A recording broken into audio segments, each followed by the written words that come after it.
ఈరోజు వాక్య ధ్యానం కొరకు 148 సంకీర్తన.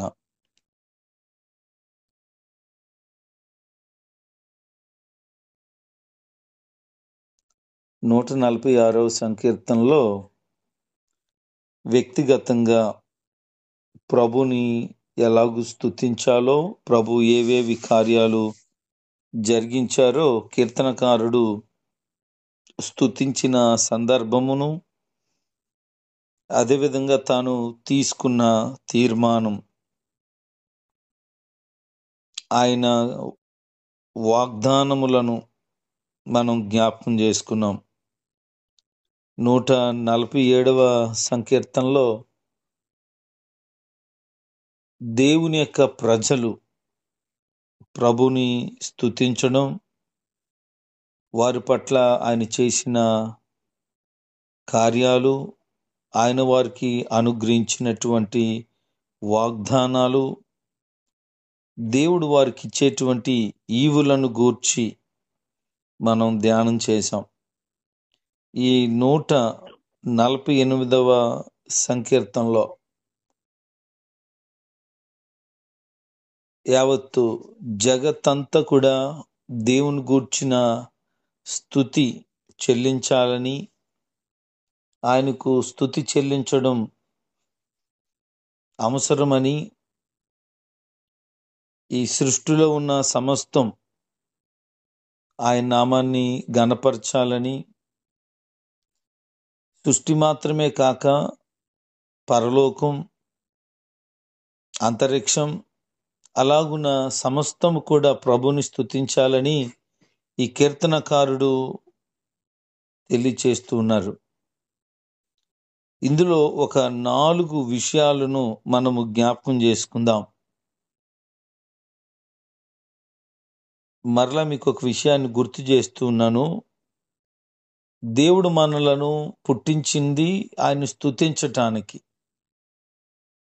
ఈ విషయాన్ని చాలామంది మరచిపోయి వ్యక్తిగతమైనటువంటి కార్యకలాపాలలో మునిగిపోయి ఆయన స్తుతించడం మరిచిపోతున్నారు.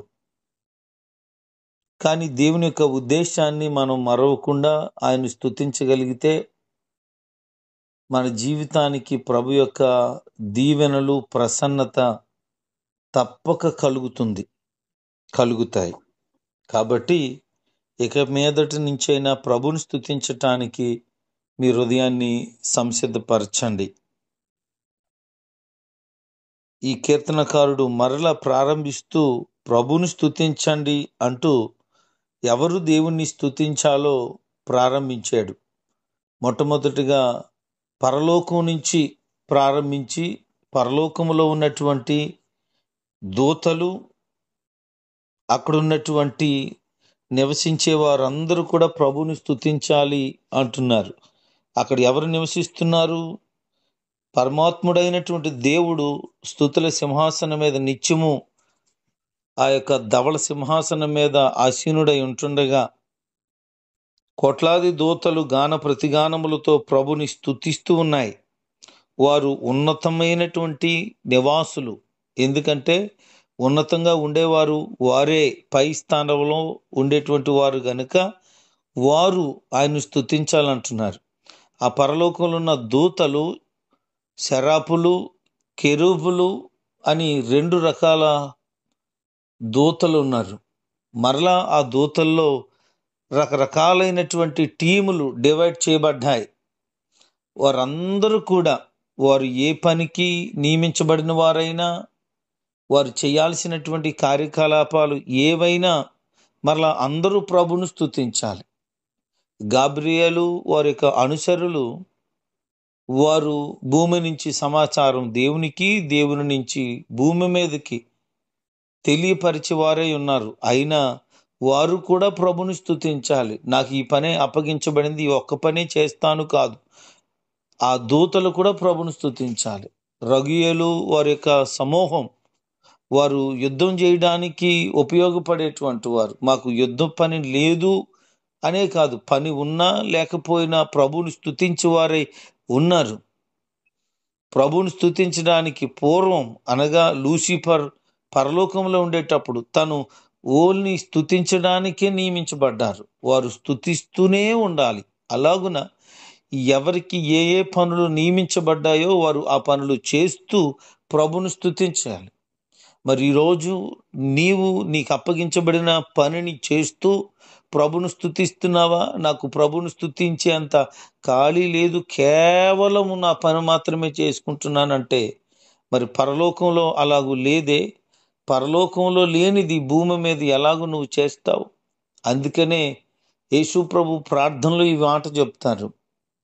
మనం పరలోక ప్రార్థన అని అంటాం. పరలోకంలో నీ చిత్తము నెరవేర్చబడినట్లు ఈ భూమి మీద నెరవేర్చబడును గాక. అంటే పరలోకములో దేవుని చిత్తమే నెరవేర్చబడుతుంది, దేవుని ఆజ్ఞ ప్రకారంగా నడిపించబడుతుంది.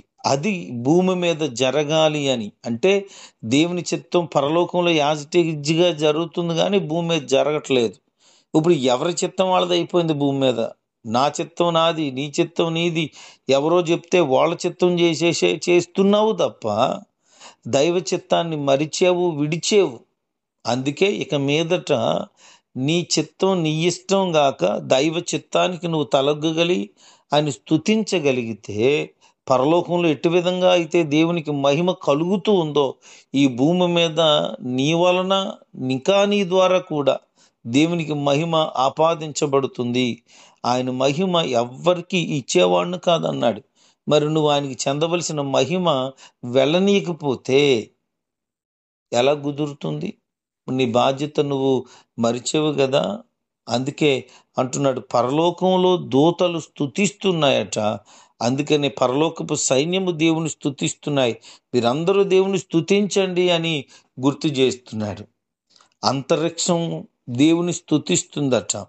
అక్కడ అంటున్నాడు సూర్యుడు, చంద్రుడు, నక్షత్రాలు అలాగున ఉన్నటువంటి అవన్నీ కూడా ప్రభుని స్తుతిస్తున్నాయి. మనకు డౌట్ రావచ్చు కొద్దిమందిలో వారికి, సూర్యుడు, చంద్రుడు, నక్షత్రాలు ఏమైనా మనుషుల? అవి దేవుని స్తుతించడం ఏంటి? మనకులాగా అవి ఎలాగూ స్తుతించగలుగుతాయి? బైబిల్ చెప్తున్న మాట, ఆకాశము ఆయన మహిమను వివరించుచున్నది, అంతరిక్షము ఆయన గూర్చి ప్రచురము చేయుచున్నది. మనం వాటిని చూసినప్పుడు మనకు అర్థం అవుతుంది. వాటిని బట్టి మనము ప్రభుని స్తుతిస్తున్నాం. సూర్యుని బట్టి ప్రభుని స్తుతిస్తున్నామా లేదా? వాస్తవంగా ఎప్పుడైనా ఒక వారం రోజులు కంప్లీట్గా చలికాలం సూర్యుడు బయటకు రాలేదు, మనం ఏమంటాం? ఆ 10 రోజుల తర్వాత సూర్యుడు వస్తే, ప్రభా సూర్యుడు ఉదయింపజేసేవా, ఈ 10 రోజుల తర్వాత మాకు కనిపించింది, ఈ చలితో మేము ఇబ్బంది పడిపోయాం, చక్కగా ఎండగాసిందని సూర్యుని బట్టి ప్రభుని స్తుతిస్తాం. వర్షాలు కంటిన్యూగా వస్తున్నాయి, అసలు ఎండ గాయటం లేదు, లేనిపోని ఇబ్బంది అయిపోతుంది, మరలా మనం ప్రభువుని స్తుతిస్తాం సూర్యుని బట్టి. అంటే ఆ దేవుడు కలుగు చేసినటువంటి సమస్తాన్ని బట్టి మనము స్తుతించుచున్నాము. అవి దేవునికి మహిమను అట్టి విధంగా ఆరోపిస్తూ ఉన్నాయి. వర్షం పడకపోయినప్పుడు మేఘాల వైపు చూసి వర్షం వస్తుందేమో, వస్తే బాగుండునేమో, కారు మబ్బులు కప్పితే బాగుండునేమో అనుకుంటుంటాము. ఈరోజు చల్లగా ఉంది, వర్షం వస్తుందని ఆ మేఘాలను బట్టి ప్రభుని స్తుతిస్తూ ఉంటాం. అవి దేవునికి చెందవలసిన మహిమను చెందుతున్నట్లు ఖచ్చితంగా ప్రయత్నం చేస్తూ ఉన్నాయి. వాటి ద్వారా దేవునికి మహిమ కలుగుతుంది. మరి నీ ద్వారా దేవునికి మహిమ కలుగుతుందా? అందుకే అంటున్నాడు, అంతరిక్షం అంతా కూడా ప్రభుని స్తుతిస్తూ ఉన్నాయి.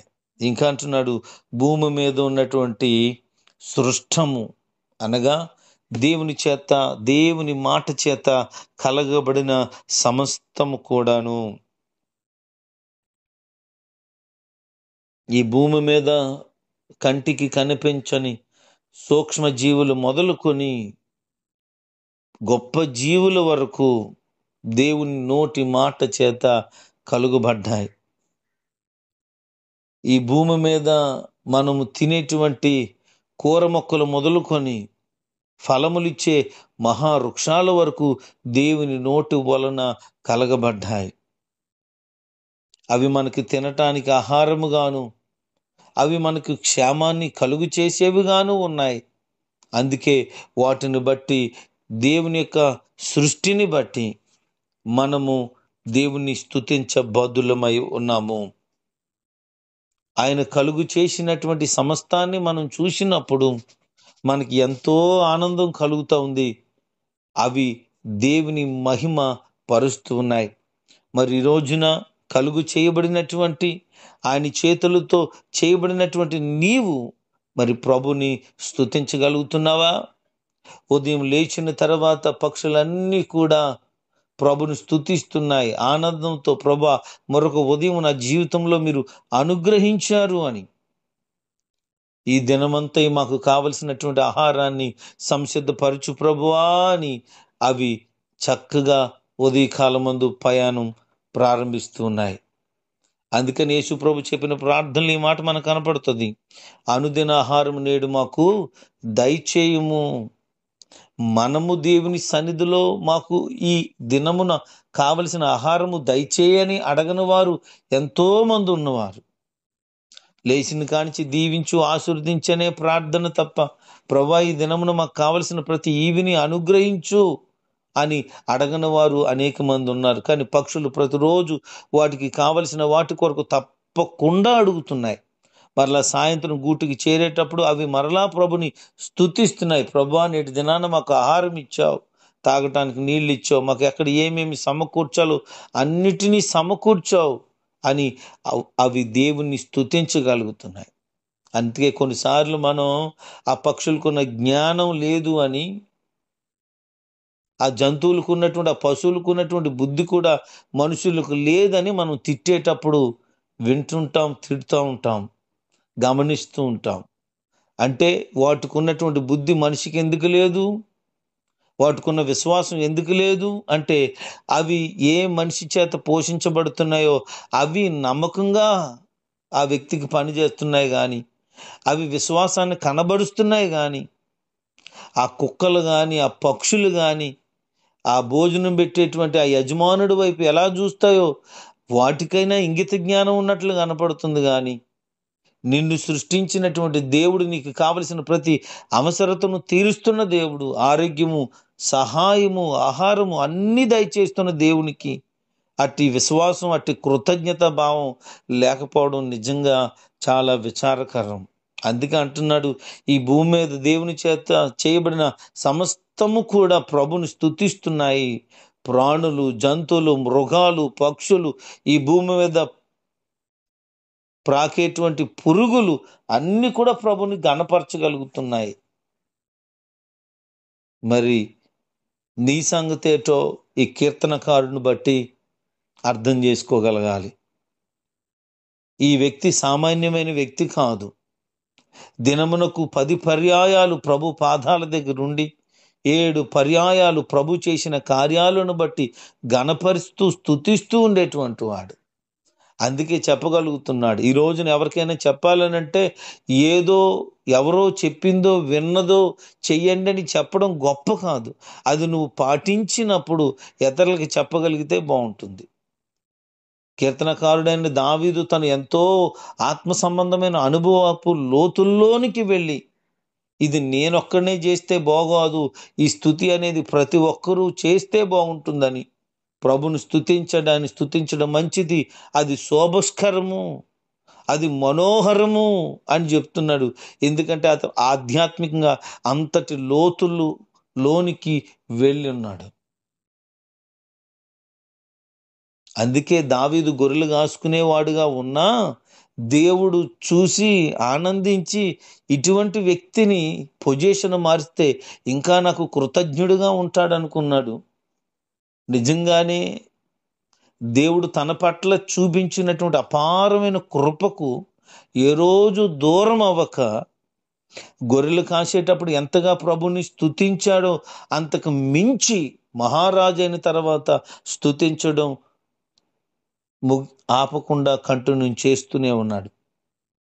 మరి కొద్దిమందికి కొంచెం స్థితి మారేటప్పుడు, పరిస్థితులు బాగున్నప్పుడు 5 ఏళ్ళు నోటికి వెళ్తున్నప్పుడు, మంచి ఆరోగ్యం ఉన్నప్పుడు, ప్రతి అక్కర తీర్చబడుతున్నప్పుడు, వాళ్ళు అనుకున్నవన్నీ జరుగుతున్నప్పుడు ఇక దేవుడితో పని లేదండి. ఈరోజు చాలామంది అలాగే దేవుని మర్చిపోయేవారుగా ఉన్నారు గనక ఎదగవలసిన వారు దిగజారిపోతూ ఉన్నారు.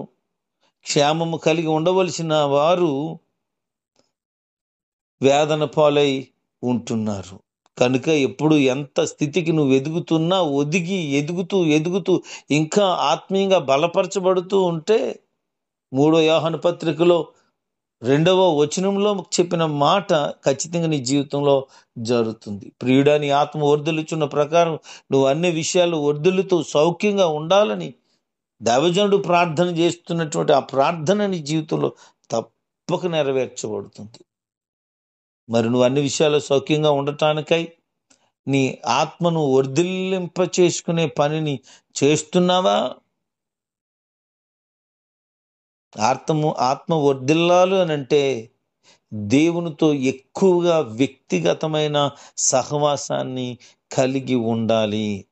వ్యక్తిగతమైన సహవాసం, సంఘ సంబంధమైన సహవాసం అవసరమే, కానీ దానికి మించి వ్యక్తిగతంగా దేవునితో గడపాలి. ఈరోజు ఈ మాటలు వింటున్న ప్రియ దేవుని జనాంగమా, దేవునితో ప్రతిరోజు ఏకాంతంగా ఎంత సమయాన్ని గడుపుతున్నావు?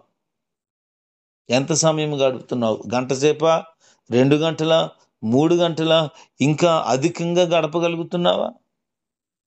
నీ పర్సనల్గా దేవునితో సహవాసం లేకపోతే నువ్వు ఎన్ని రకాలైనటువంటి ప్రయత్నాలు, సమూహాలతో సహవాసాలు చేసినా అది వృధా మాత్రమే. ఎందుకు అంటే నీ వ్యక్తిగతంగా దేవునితో పరిచయం కనబడదు. చూడండి, సంఘానికి వెళ్తావు, నలుగురితో కూర్చుంటావు, పాటలు పాడుతావు, వచ్చేస్తావు, అయిపోయింది. దేవునితో మాట్లాడతావు కానీ, దేవుని మాటలు వింటావు కానీ అది చాలా కొద్ది సహవాసమే ఉంటుంది. అదే నువ్వు పర్సనల్గా దేవుడితో మాట్లాడుతూ ఉంటే అది అమూల్యమైనది. ఎంత అమూల్యమైనది! మీకు ఇంకా అర్థం అవటానికి, మందిరానికి వచ్చావు, ఆరాధన అంతట్లో పాలు పొందుకున్నావు, వచ్చేసావు, అలాగే ఎన్నో సంవత్సరాలుగా వస్తున్నావు, వెళుతున్నావు, కానీ దైవజనుడితో వ్యక్తిగతంగా ఎప్పుడైనా పరిచయం కలిగి మాట్లాడ్డావా? దైవ సేవకురాలతో కొద్దిపాటి సహవాసాన్ని కలిగి ఉన్నావా? ఎవరైతే దైవ సేవకుడితో లేకపోతే దైవ సేవకురాలతో కొద్దిపాటి సహవాసం ఏర్పాటు చేసుకుంటే మిగతా వారికంటే మేము దగ్గరగా ఉంటున్నాము దైవజనులకి అనే ఫీలింగ్ ఖచ్చితంగా కలుగుతుంది. చాలామంది మందిరం పరిధి వరకునే ఉంటారు తప్ప ఇట్టి సహవాసం ఉండరు. ఇక కేవలం చర్చికి రావడం, అక్కడి నుంచే పోవడం, ప్రార్థన చేయించుకోవడం, అయిపోయింది మా పని అనుకోవడం తప్ప పర్సనల్గా మరలా ఎప్పుడైనా కలవడం కానీ, లేకపోతే ప్రార్థన అయిపోయిన తర్వాత కొద్దిసేపు మాట్లాడడానికి ఆగడం కానీ ఇది లేకపోతే ఇంక ఎప్పుడూ కూడా ఆ పరిధిలోనూ ఉంటావు. అట్టి విధంగానే నీవు మందిరపు సహవాసం అవ్వండొచ్చు, లేకపోతే ఇటువంటి కాన్ఫరెన్స్ అవ్వండొచ్చు, లేకపోతే ఇతరమైనటువంటి ప్రార్థనలు చేసి ఉండొచ్చు, కానీ ఏమి ఉపయోగం లేదు. అయ్యో, దేవుడు దృష్టి పెట్టడా, దేవుడి గురించి నేను ఆలోచన చేస్తున్నానంటే దేవుని దృష్టి అందరి మీద ఉన్నట్టుంటుంది, కానీ ప్రత్యేకంగా నీ మీదకి ఎలాగొస్తుంది? నలుగురితో అయిపోతుంది తప్ప పర్సనల్గా నీతో దేవునితో, నీతో దేవునికి సత్సంబంధం ఉండాలి.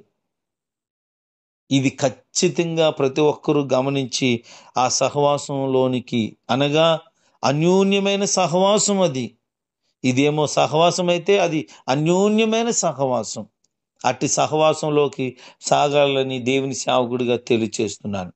ఇంకంటాడు, అధికారులు, రాజులు, న్యాయాధిపతులు అందరూను, చిన్నలు, యవనస్తులు, కన్యకలు, బాలురు, వృద్ధులు అని ఏ తారతమ్యత లేకుండా అందరూ ప్రభుని స్తుతించండి అన్నాడు. ఈ కీర్తన మనం ధ్యానం చేస్తున్నప్పుడు ఒక పాట నాకు గుర్తొస్తుంది. అదేం పాట అని అంటే చాలా అద్భుతంగా ఈ కీర్తనే అదంతా కూడా వర్ణనాతీతంగా భక్తుడు వర్ణించి రాసి పాడిన పాట. ఆకాశవాసులారా యెహోవాను స్తుతించుడి, ఆకాశవాసులారా యెహోవాను స్తుతించుడి. సూర్య చంద్ర తారలారా యెహోవాను స్తుతించుడి. మీకు గుర్తొచ్చింది ఈ పాట? ఎప్పుడో చిన్నప్పుడు పాడుంటాం, వినుంటాం. ఎంత అమూల్యమైనది ఈ కీర్తనే, ఆ పాటంతా కూడా. అందుకే అంటున్నాడు, యవనులు కన్యలు వృద్ధులులారా యెహోవాను స్తుతించుడి. అందరూని ప్రభుని స్తుతించడానికి భాగ్యం సంపాదించుకోగలగాలి. చివరిగా ఇలాగ అంటున్నాడు, దేవుడు ఒక్కడే, అందుకే అందరూ ఆయన్ని స్తుతించాలి. ఆయనే సృష్టికర్త అయిన దేవుడు. అన్ని మతాలలో ఈ మాట రావచ్చు. అన్య మతాల్లో చాలామంది దేవుళ్ళు ఉన్నారు అని చెప్పొచ్చు. కానీ మనకు అర్థం అవ్వాల్సింది ఏంటి అని అంటే, ఎఫెసీ పత్రిక 4వ అధ్యాయం 4వ వచనం చదివితే, బాప్తిసం ఒకటే, విశ్వాసం ఒకటే, దేవుడు ఒక్కడే. తండ్రి ఎలాగైతే ఒక్కడో దేవుడు కూడా అలాగే ఒక్కడే. అందుకే ఒక్కడే దేవుడైనటువంటి వానిని మనం తెలుసుకున్నాం. ఆ ఒక్కడే ఉన్న దేవుణ్ణి మనం ఆరాధించుతున్నాము. ఇది గొప్ప ధన్యత. ఆయన తన ప్రజలకు బలమును చేకూర్చేవాడట. కనుక అది గమనించగలిగినప్పుడు దైవ బలాన్ని ప్రతి ఒక్కరూ తప్పక పొందుతారు. అది వారికి ప్రఖ్యాతిని, ఖ్యాతిని అనుగ్రహిస్తుంది. ప్రియులారా, నీ జీవితాన్ని పరిపూర్ణంగా దేవునికి అప్పగించి ఆ ఒక్కడే దేవుణ్ణి ఆరాధన చేయి. ఆయన్ని గణపరచు. వ్యక్తిగతంగా దేవునితో సహవాసాన్ని పరిపూర్ణంగా అలవర్చుకో. సమస్తము ప్రభువుని స్తుతించుచుండగా సమస్తాన్ని నీ కొరకే చేసిన దేవుణ్ణి స్తుతించడం మర్చిపోవద్దు. సమస్తాన్ని బట్టి ప్రభుని స్తుతించడం మానవద్దు. ప్రభుని స్తుతించు, ఆయన్ని గణపరచు. ఆయన కొరకు నమ్మకమైన బలమైన బిడ్డగా జీవించు. దేవుడి కొద్ది మాటలు మన వెనుకట్లో దీవించి మీ విశ్వాసాన్ని మరింత బలపరిచి ఆయనకు దగ్గరగా చేయునుగాక. ఆమేన్.